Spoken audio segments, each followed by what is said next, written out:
In an era of male-dominated movements towards independence, Ekpo was able to play major roles as a politician in the eastern part of Nigeria.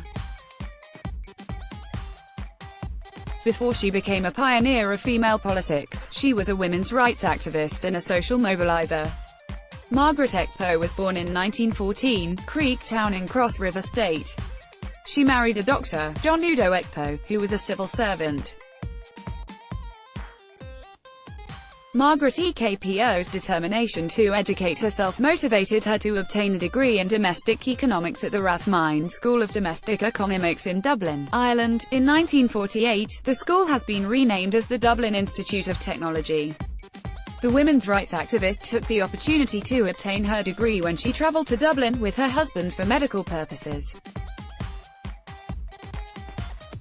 After their return to Nigeria from Dublin, she put her education into use and began a domestic science institute to train young girls in home economics and dressmaking in Aba, Abia State. Her dreams of becoming a female politician to make way for other females did not manifest until she heard fiery speeches given by Herbert Macaulay, Nnamdi Azikiwe and Mazi Mbono Ojike at a political meeting in Aba. It was a meeting that urged Nigerians to claim their independence from the Britain. She decided to encourage the participation of women folk in decision-making in Aba. By the time she was in her 40s, Margaret had already organized a market women association in Aba.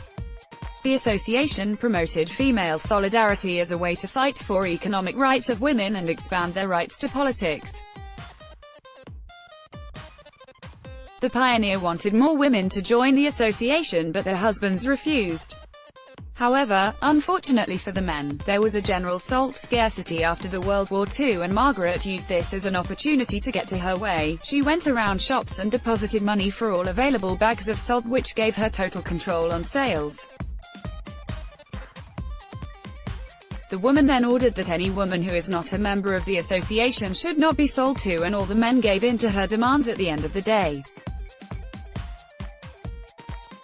After her success in Aba with the Market Women Association, Margaret went ahead to join the decolonization process, which led to the establishment of the National Council of Nigeria and the Cameroons, NGNC, a platform to represent a marginalized group.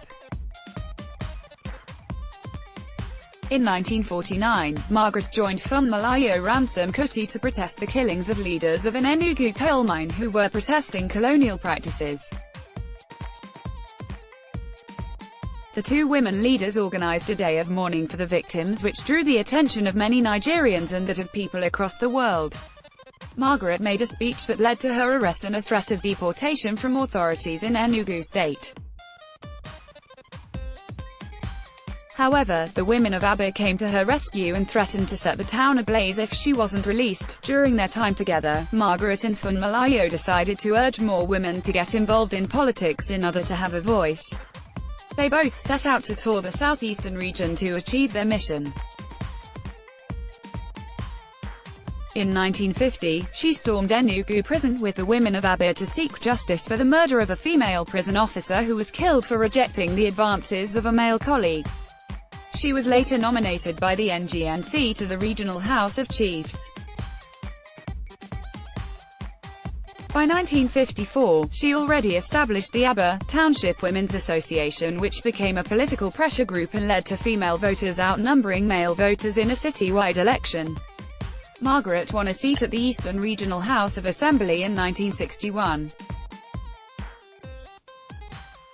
She was able to properly tackle economic and political issues affecting women from her position at the Eastern Regional House of Assembly.